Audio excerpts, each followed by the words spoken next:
how to turn on or turn off comments from following on REDnote app. Hello guys, this is Atticus and welcome back to Net Nimble.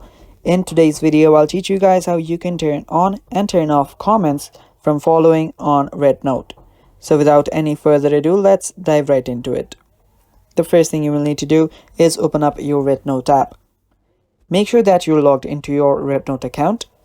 And after you've done that, you will simply need to head over to the Me section that is on the bottom right corner. After you tap on it, you will be on your profile. Now simply head over to the settings icon that's right besides the edit profile. Tap on the gear icon to head over to the settings. After you're on the settings page, simply head over to privacy settings. And after you're on privacy settings, all you now need to do is see the interaction section, and there you should find allow comments from following. Now to turn on comments from following, you'll simply need to toggle this button on and you're good to go.